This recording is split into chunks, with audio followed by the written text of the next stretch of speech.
What's up, you little artards? We're back. We back.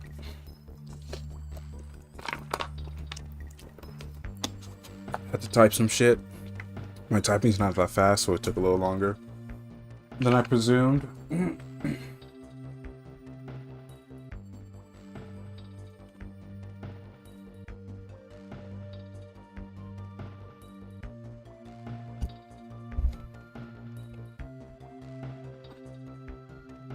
I'm gonna give it a second.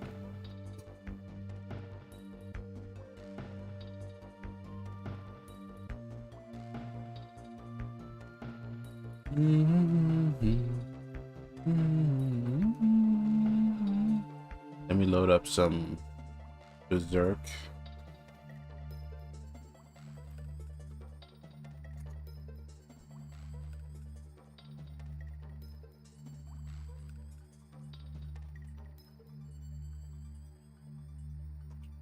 I'm trying to see some reviews. Where's the... Oh my god, I'm not gonna lie guys, I hate Indian reactions. I hate how there's no foreign channel blocker. Because every goddamn other channel about anime is some Indian dude. And it's nothing against them, but goddamn it do I not care.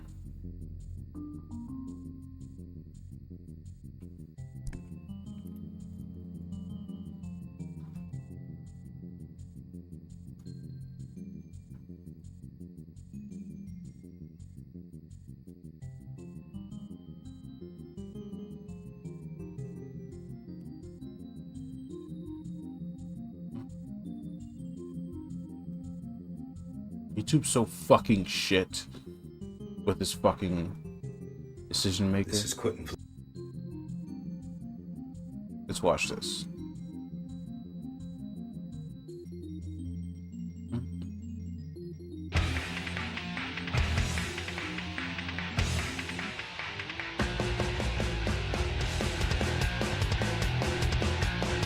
Cool. Let's get to the end. Let's get to the Berserk. Helm. So this would either be the thing to motivate him to fight again, or show how truly fallen apart he is inside. There's a lot of questions still remaining from what the... What's up, chat? We're watching a little bit of Berserk first, before anything else. Because new chapter came out, and I haven't seen it, so I might as well see it through this. hell just happened, to if Roxas is going to be able to get away again, and what exactly is going to happen in Guts. There's a lot of factor at play here, and of course we're not going to get all the answers right away, but we can get some, especially for the more distressing cliffhanger. This chapter answers that in a way that's pretty damn shocking. So let's drop the teasing and get straight into it.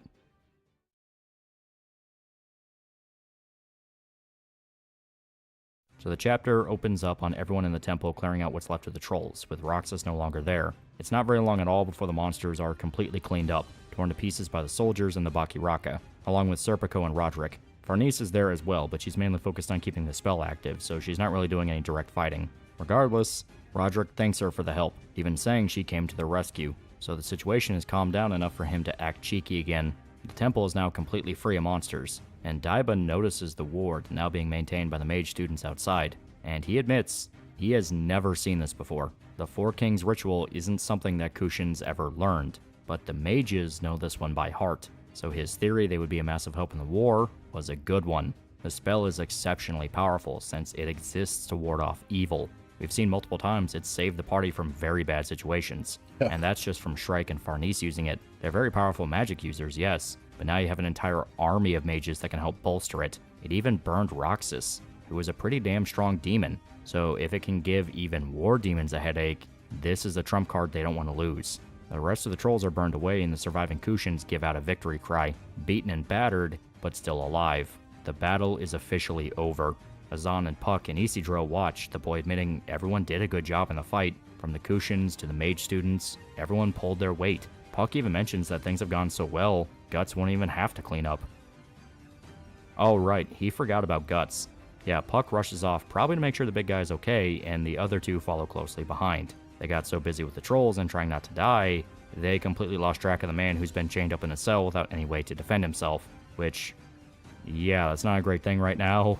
Roxas creeps inside the dungeon, Guts watching him slither closer, and he repeats the words from the last page of the previous chapter, that he's there at last.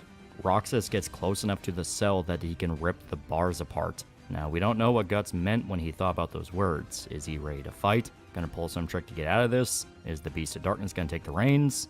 Roxas is hovering right in front of him. He should really figure out what he's gonna do, and fast. Wait, what? Angel of Death? What do you mean by that? Why isn't Guts getting up? This isn't funny, man. Like, he's right there. Hey, the guy's getting ready to attack. What are you doing? Seriously, this is a very bad man about to touch you in very bad ways. But Guts doesn't do anything. He's just sitting there, his head down, eyes closed, like he's waiting to die. Just as it seems the inevitable is about to happen, Salat shows up, stabbing Roxas through the back of the neck, and this strike hurts him pretty bad. Fountains of blood flying out, and him simply saying well done before melting into a puddle on the ground. It seems that Roxas is dead.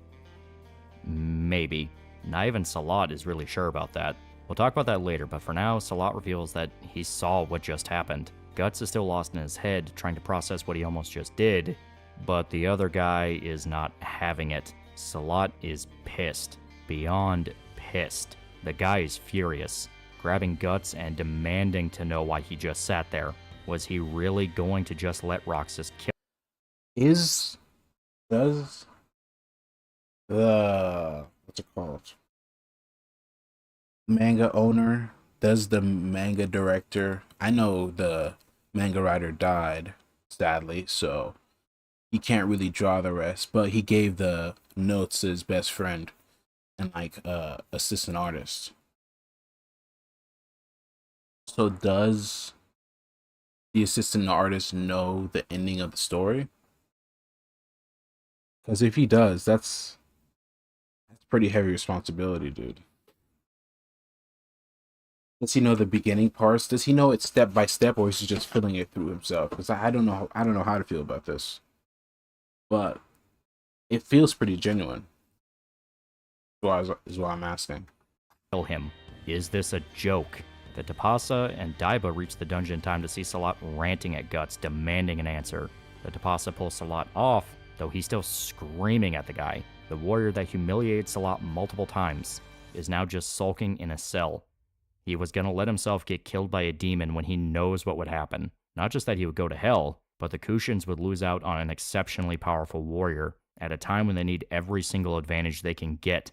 And it wouldn't be glorious death in battle. No, he would have committed suicide. Salat can only view this as cowardice. Guts would have let himself die to an enemy that he outclassed in every way. If Salat could beat Roxas, this should not have even been a problem for Guts. Salat officially beat Guts at something, and he's not happy about it. But Guts is too wrapped up in his thoughts to even acknowledge what's happening. The scene ending with the Tapasa trying to keep Salat back, and the puddle of what's left of Roxas just sitting next to Guts' feet. The rest of the city is slowly piecing itself back together now that the trolls have been defeated. Erica reuniting with Rickert, much to his delight. She's fine, but she's heartbroken about the attack. Even if they won, a lot of people are dead or wounded. It was not pretty. Not only that, but Salat's message has her worried. Is the Kushan capital going to become a war zone? Are they going to have to flee to somewhere else again? They've already ran from sanctuary to sanctuary. Rickert doesn't really have an answer for her. I hope the chapters come out faster and stuff like that. Simply hugging her as both realize the weight of what's happening. Even if they won now, the war is just beginning. A lot more people are gonna die before this is all over. And with Guts out of commission, things are gonna be hard. The mages are strong, yes, but magic requires a lot of setup. You still need guys with swords. Without one of the best swordsmen alive able to fight, they're at a disadvantage, to put it lightly. We then jump to Shrike, still being watched over by Morta and Evalira. She's still in the astral realm, moving through the air down the Dragon Road to its center, to the World Tree. And right under it, Falconia. She's finally in the belly of the beast, but she's on a mission. She will find Casca. And that's how the chapter ends. While the last chapter was a great rising up moment, this one was a painful crash down, reminding everyone that things are not going to be easy. The mages are strong, yes, but magic requires a lot of setup. You still need guys with swords. Without one of the best swordsmen alive able to fight, they're at a disadvantage, to put it lightly. We then jump to Shrike, still being watched over by Morta and Evalira. She's still in the astral realm, moving through the air down the Dragon Road to its center, to the World Tree. And right under it, Falconia. She's finally in the belly of the beast, but she's on a mission. She will find Casca. And that's how the chapter ends. While the last chapter was a great rising up moment, this one was a painful crash down, reminding everyone that things are not going to be easy. This is a war against an enemy that can change reality, so the stakes are high and any number of terrible things can happen. We're already seeing the consequences just off this attack alone. A lot of the Kushins are dead, and Guts is downright suicidal. They won, but it was a costly one. Sure, the party is fine, but the demons were able to kill multiple tribe leaders and massacre a chunk of the city, and now they know for sure Guts is not going to be the rock they can rely on like he once was. It's not completely hopeless. The city is still alive despite everything, and we see that they can fight back, but this is just a single war demon that showed up, and we don't even know if Roxas is actually dead. Sure, he melted into a puddle, but the guy is slippery. He's shown an uncanny ability to survive mortal wounds, so he was brought back from the dead for this attack, and we've seen what happens when a demon is actually fully dead. Their soul is dragged into hell. All that's left is their human body. It's what happened with Wild and the Slug Count. So unless we see a portal to hell start pulling Roxas down into the depths, I'm not assuming a thing about whether he's actually gone for good. Especially since the way Salak killed him just seemed too simple. He stabs him through the throat. It's a good hit, yes, but all the other demons took way more punishment to put down. Guts basically had to tear them apart piece by piece before he could finally kill them. So Roxas going down from a sword to the throat when a goddamn rocket launcher couldn't kill him permanently, yeah, I'm not buying it yet. Hell, even the Kushins don't seem to believe the guy's dead. Daiba was quick to order the deposit to pull Salat back, since he was so pissed off at Guts he got distracted and forgot about Roxas. It's possible that Roxas isn't dead and he's biding time for another ambush. It's something to keep in mind. The guy is too weird to simply assume things. But let's all address the elephant in the room. Guts wanting to die. Yeah, that was a blow and a half to see. The guy is so broken up about what's happened he legitimately thinks death is better at this point. He hasn't been in a state like this for a very long time. The last time he decided to try to kill himself was when he was a kid, after Gambino died and he was chased out of his old mercenary band. He damn near let the wolves kill him, but kept fighting out of essentially reflex. Even he didn't know why he wanted to live so badly, considering what his life was at that point. But ever since, Guts never acted like this. Even after the eclipse, Guts never considered suicide. Instead, he drowned his other emotions in pure rage. So long as he's able to kill his enemy, he could keep going. But now that he knows he can't Damn, that's such sick art. rage, so long as Damn, the early fucking Berserk manga chapters had such sick fucking, just brutal heavy art. This was badass. he's able to kill his enemy, he could keep going. But now that he knows he can't touch Griffith, even that coping mechanism doesn't seem to work anymore. So he lost Casca, presumed dead at this point as he doesn't know what actually happened after she was taken, and he couldn't lay a hand on his worst enemy, who destroyed the last sanctuary he hedged all of his bets to keep her safe on. Guts is so focused on the loss he suffered, his first major one in a very long time, he can't see the wins that everyone around him is getting. The Kushins repelled the monsters. The mages are going to teach the Kushins about their magic. The party excelled as warriors. Shrike is going out to find Casca, and Salat even killed a war demon right in front of him. But Guts can't stop looking at his own failure, that he screwed up and couldn't save the woman he loves. It was his job to protect her, and he failed, just like the last time. He couldn't do anything but watch. Really, the only hope he has is for Shrike to find Casca. If she can find her and return to tell Guts, it could be the spark to get him back on his feet. Not only that Casca's alive, but she's waiting for him to rescue her. Instead of drowning himself in fury and killing for the sake of vengeance, he would be fighting to save her, just like at the Tower of Conviction, when he had one of the greatest victories of his story. It's like what he was told at Elfhelm. He can either let his anger burn him up inside, or he can wield it for something greater. Let it control him, or control it, and focus it where it needs to go. Because as it stands, all that hatred he has is aimed at himself. He feels like a failure and that everything he worked for was pointless. Even after everything he's done, he couldn't keep Casca safe. But there is still a chance he can get her back, and he needs that news as fast as possible, because he's letting himself fall to pieces to the point of almost letting a demon kill him. He needs something to focus on, any kind of hint he can save Casca, even if they can't be together like how he wants, and honestly what Casca wants as well, so long as he can get her away from Griffith, that can do the job. Because the minute he finds out she's alive in Falconia, and she's subconsciously suffering and begging for Guts to rescue her, not even God himself could stop the man. he would go to war once again.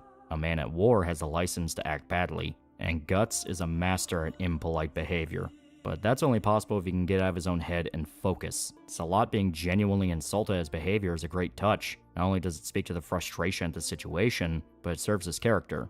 Guts was a sort of inspiration for Salat, kind of like Isidro, but in an indirect sense. Guts humbled the man, and showed that he needed to become a better warrior if he was going to truly lead his people. Salat was kind of similar to Guts, really. Both were confident fighters that started from nothing.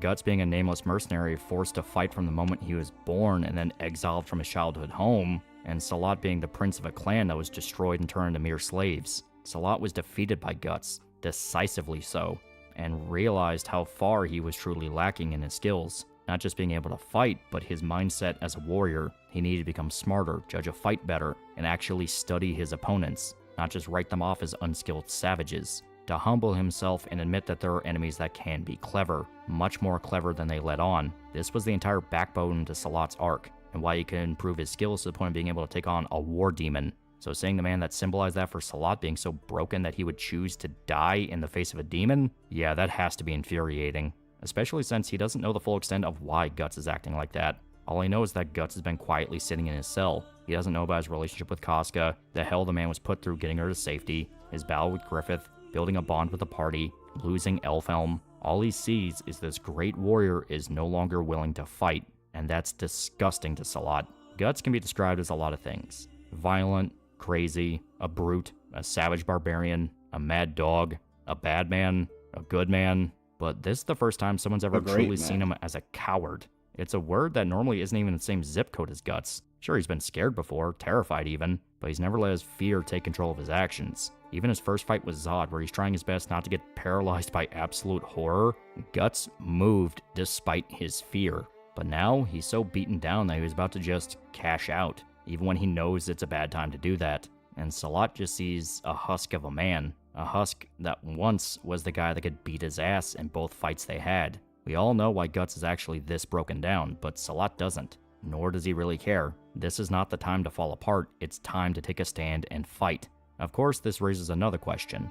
The Bailet. At this point, it's actually pretty safe to assume this isn't meant for Guts. It hasn't activated at all during his mental breakdown, and it left his possession after they took his items. It's had multiple opportunities to do something at this point, but it's still just a rock. So personally, I don't think this is Guts' Bailet. Now this speaks to a misconception some fans have over Bailets and exactly how they work. Some think they just activate for whoever has it at the time, but that's not true. These are items of fate. They pick specific people to follow and they stay with them until— I know so much of the Berserk lore that I'm kind of just going over.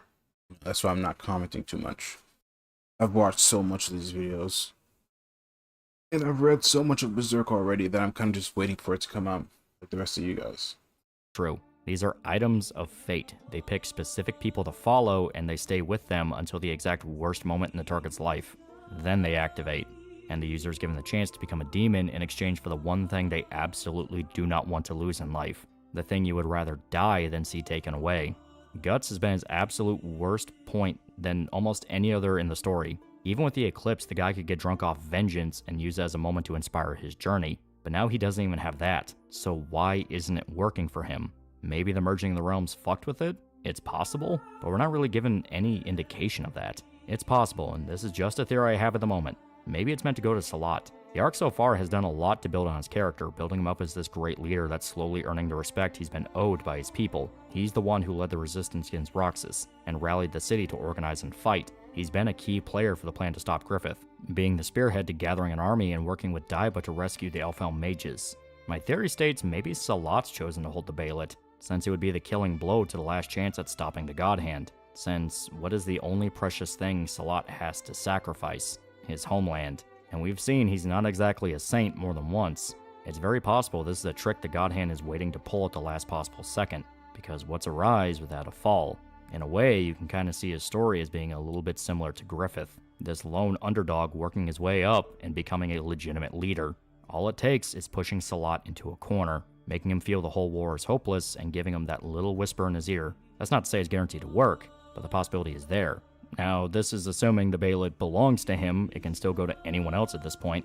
But for now, all we know is it's not for Guts, because there really isn't much more they could do to break the guy down. and it wasn't even there in the dungeon when he finally decided to die. If it was gonna pop then, it would have made its way over to him and it would have activated. So, if not now, then probably never.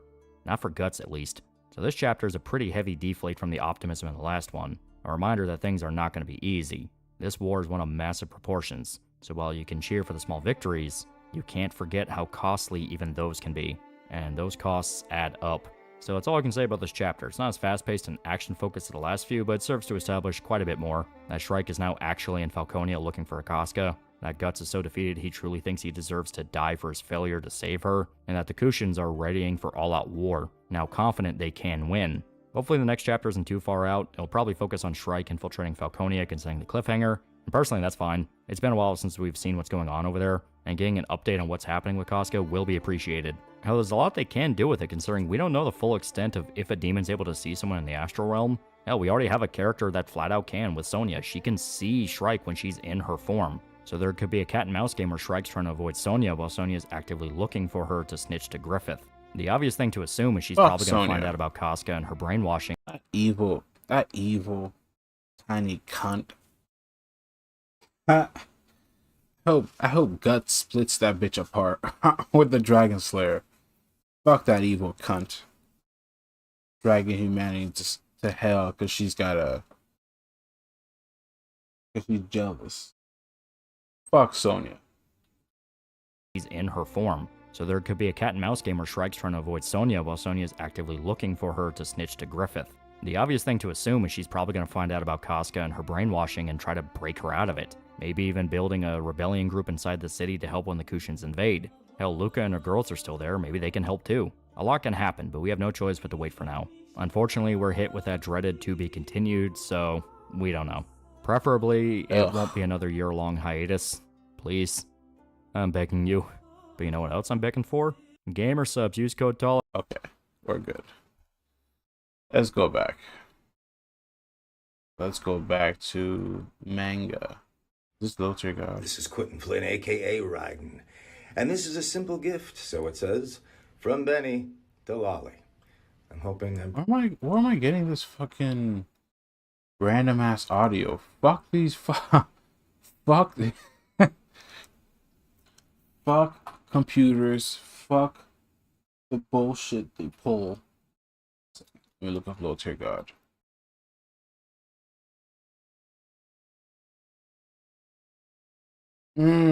Alright, now let's get to some low tier god videos.